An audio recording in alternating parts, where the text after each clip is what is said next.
La fuente de la vida. Un viaje a través de los siglos y la historia de la humanidad.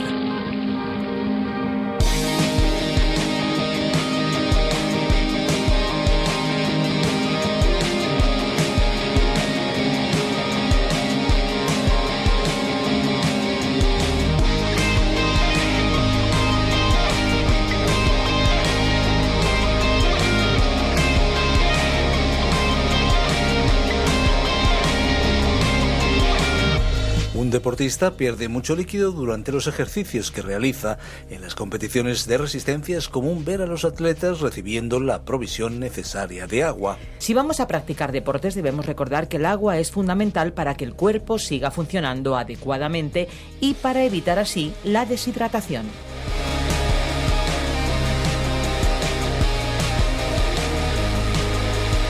Hola amigos, ¿qué tal? Les damos un día más la bienvenida a un nuevo programa de La Fuente de la Vida. Bueno, esperamos que estén listos para aprender un poquito más sobre la palabra de Dios. ¿Lo están? Vamos allá. En fin, a estas alturas ya sabrán que La Fuente de la Vida es la adaptación para España de A través de la Biblia del teólogo John Vernon Magee. Más de 80 países aprenden juntos del libro de los libros mediante este programa radiofónico, este curso práctico de la Biblia. Y precisamente uno de esos países es España, que por cierto hay que decirles que no solo nos podemos deleitar con estos minutos de radio y acaba el espacio y ya está, no. Ustedes pueden volver a escuchar el programa este y los anteriores. Solamente tienen que entrar en www.lafuentedelavida.com. O también descargarse, Esperanza, la aplicación en el teléfono móvil, La Fuente de la Vida, o pueden buscarlo como A través de la Biblia. Es una aplicación multilingüe con más de 40 idiomas y en este caso pueden escuchar la versión A través de la Biblia para América Latina, pero pueden escuchar La Fuente de la Vida, que es la edición en castellano para Europa, producido desde España, desde nuestros estudios de Radio Encuentro. Fernando, déjame antes de escuchar la canción hacerte una pregunta. ¿Has estado en Colombia? Sí, claro que sí, muchas veces. Pues mira, desde Colombia Alfredo nos escribe y nos dice: mis más sinceras felicitaciones por tan magnífico programa, el cual ha sido de mucha bendición para mí. Que Dios les siga dando las capacidades y la gracia para seguir con tan loable trabajo. Muchas gracias, Alfredo, y nosotros seguimos.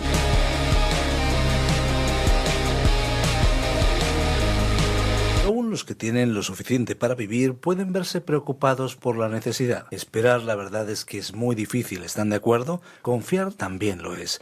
Pero existe alguien de quien podemos esperar y en quien podemos confiar. Se trata de Dios, que no abandona a aquellos que confían en Él y le buscan de todo corazón.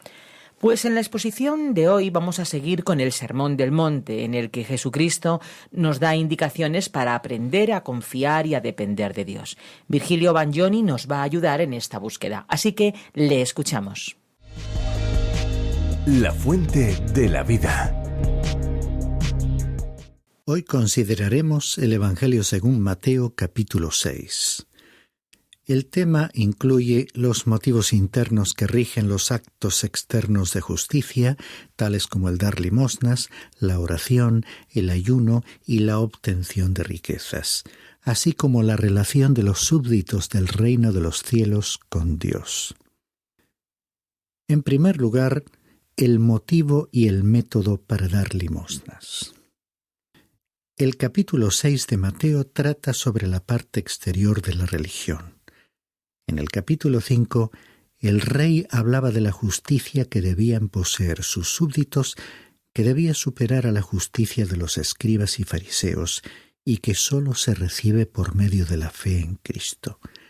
En este capítulo 6, Mateo nos habló sobre la justicia que los súbditos del reino tenían que practicar. Por supuesto, la motivación es el elemento importante en lo que hacemos para Dios. Ningún tercero puede interferir en esa relación. Estos asuntos conciernen únicamente al alma y a Dios. Los temas mencionados en este capítulo, el dar limosnas, la oración, el ayuno, el dinero y el pensar y preocuparse por el futuro, tienen connotaciones muy prácticas. En primer lugar, el Señor habló sobre las limosnas. Recordemos que todo esto tiene que ver con la parte externa de la religión, con la ostentación de la misma. Leamos los versículos 1 y 2. Cuidad de no practicar vuestra justicia delante de los hombres para ser vistos por ellos. De otra manera, no tendréis recompensa de vuestro Padre que está en los cielos. Por eso, cuando des limosna, no toques trompeta delante de ti como hacen los hipócritas en las sinagogas y en las calles, para ser alabados por los hombres. En verdad os digo que ya han recibido su recompensa. El Señor estaba dirigiendo sus comentarios a los súbditos del reino, pero aquí se encuentra un principio importante para ti y para mí. Y lo estaba expresando con punzante ironía. Él sabía cómo utilizar la estocada del sarcasmo.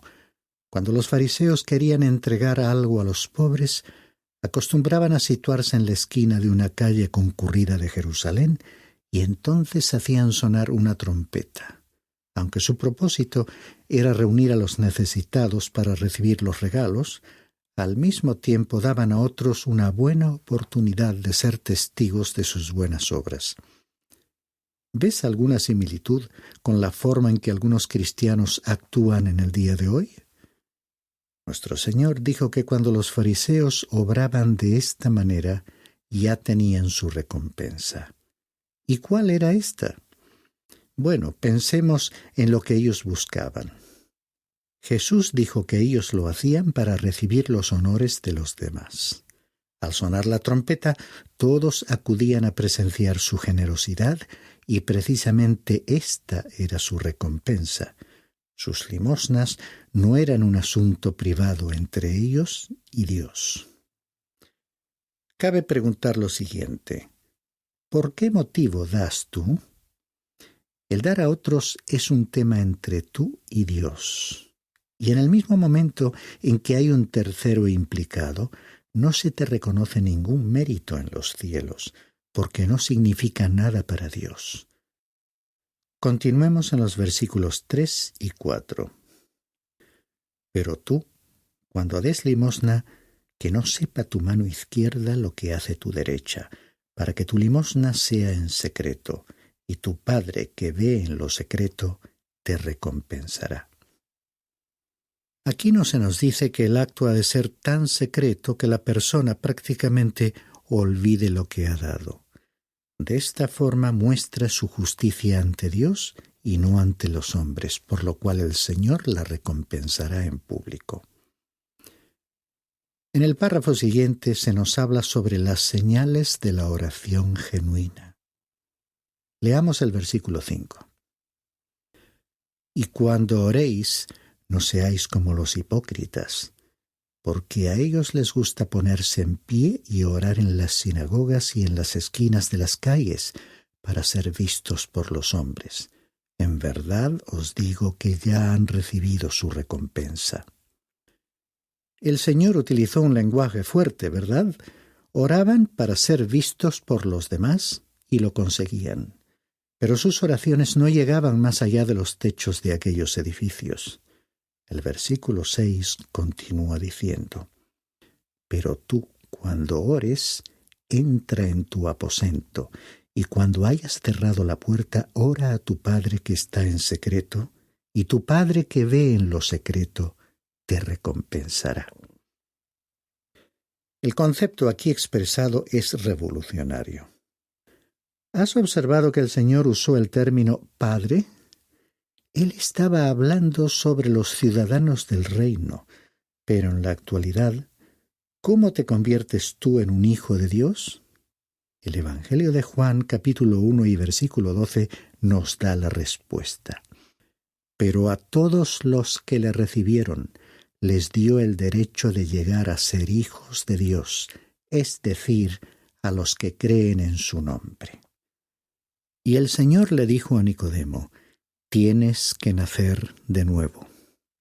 Hasta ese mismo instante no puedes llamar a Dios tu Padre. En el Antiguo Testamento no encontrarás la palabra Padre utilizada para la relación del hombre con Dios. La nación de Israel en conjunto fue llamada por Dios Israel, mi hijo, pero ningún individuo fue así llamado. En este pasaje el Señor Jesús estaba hablando de una nueva relación. En cuanto al tema de la oración, se nos dice que debe ser secreta y sincera.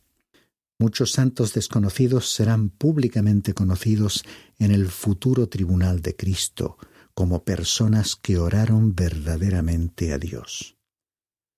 Prosigamos con los versículos 7 y 8. Y al orar, no uséis repeticiones sin sentido, como los gentiles, porque ellos se imaginan que serán oídos por su palabrería.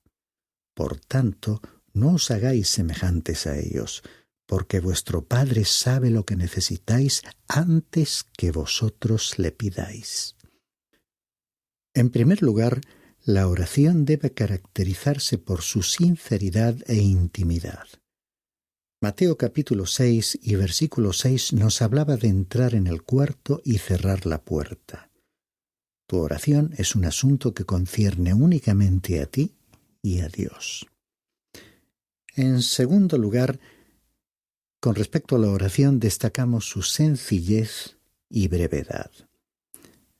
Mateo capítulo 6, versículo 7 advertía sobre no repetir inútilmente las palabras.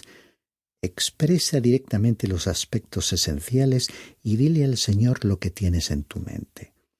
Recuerda que aunque tu Padre ya sabe todo lo que necesitamos, quiere que acudamos a Él para pedirlo. La llamada oración del Señor o el Padre Nuestro constituye un maravilloso modelo de oración para creyentes de todas las condiciones. Leamos el versículo 9. Vosotros pues orad de esta manera: Padre nuestro que estás en los cielos, santificado sea tu nombre. Observemos que la llamada oración del Señor no podía ser la oración del Señor Jesús. Él no podría haber expresado esta oración uniéndose a ti y a mí para decir Padre nuestro, porque la relación entre el Padre y el Hijo es la relación de la divinidad. Es una posición y no una procreación. En mi caso, yo me convertí en un hijo de Dios solo por medio de la fe en Cristo. Por ello, Cristo no podría unirse a mí para decir Padre nuestro. La frase que estás en los cielos nos lleva a afirmar que Dios no es un prisionero en este universo. Él se encuentra más allá y por encima de este universo. Está en los espacios aéreos, en el espacio estelar, pero muy alejado de su universo en la actualidad. Él es más que la creación misma. Es el que está sentado en el trono del universo, manteniéndolo bajo su control. La expresión santificado sea tu nombre podría traducirse que tu nombre sea hecho santo. El nombre Dios implica todo lo que Dios es. ¿De qué manera podemos nosotros hacer santo el nombre de Dios? Yo creo que a través de nuestras vidas. Cuando Abraham llegó a Canaán, cualquier cananeo que hubiera pasado junto a él habría observado que tenía un nuevo vecino al ver su altar. Dondequiera que Abraham fue, edificó un altar a Dios. Y cuando el patriarca comenzó a realizar negocios con los cananeos, comprobaron que era honesto y que todo lo que decía inspiraba confianza. Finalmente llegaron a la conclusión de que el Dios a quien Abraham adoraba era un Dios santo. Por ejemplo, el rey Abimelec le dijo a Abraham: Dios está contigo en todo lo que haces. Más adelante en aquel relato, los hijos de Het le dijeron: Eres un príncipe poderoso entre nosotros. Toda la vida de Abraham reveló la reverencia que sentía por Dios. Con seguridad, el nombre de Dios fue hecho santo en Canaán por causa del patriarca. Leamos el versículo 10. Venga tu reino, hágase tu voluntad, así en la tierra como en el cielo. La frase venga tu reino se refiere al reino del cual Mateo había estado hablando, el reino que Cristo establecería sobre la tierra. Es una digna petición que todos debiéramos hacer nuestra hoy. Continuemos con el versículo 11. Danos hoy el pan nuestro de cada día. Como he indicado antes, esta oración es un modelo para nuestras propias oraciones. Observemos por un momento esta petición maravillosa, tan sencilla, y sin embargo es un pedido que debiera surgir de nuestros corazones con entusiasmo. Tiene que ver con nuestra absoluta dependencia de Dios. Habla de las necesidades físicas de nuestro cuerpo que Él suple cada día. Nos recuerda que el pueblo de Israel recogía diariamente el maná para ese mismo día, sin guardar provisión para el día siguiente. Esta oración que consideramos asegura el pan para cada día. Nos muestra que el ser humano debe vivir al día y que incluso sus necesidades corporales, sus necesidades básicas, son provistas por Dios. Continuamos leyendo el versículo 12. Y perdónanos nuestras deudas, como también nosotros hemos perdonado a nuestros deudores.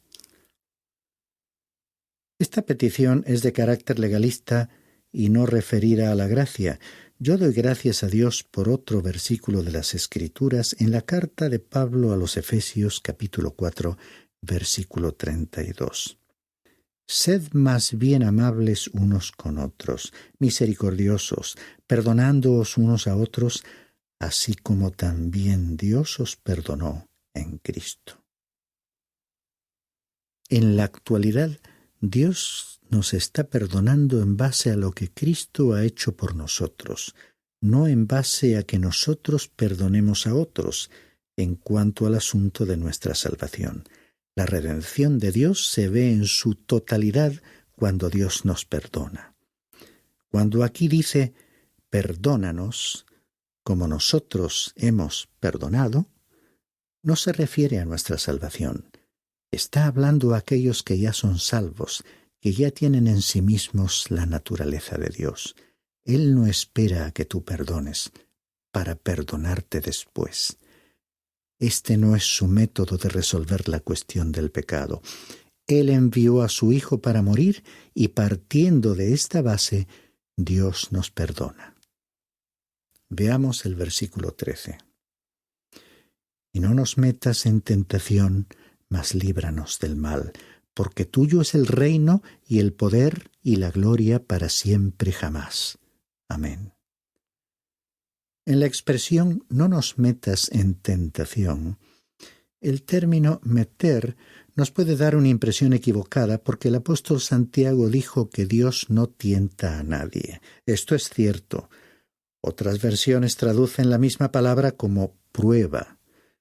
Una traducción apropiada sería no nos dejes en la tentación.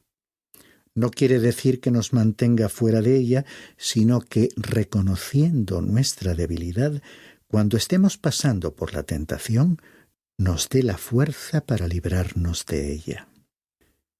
La petición líbranos del mal, más bien del malo, se refiere al diablo. Satanás es hoy una tremenda realidad. El mundo ha tratado muchas veces de deshacerse de él, desconociendo su existencia.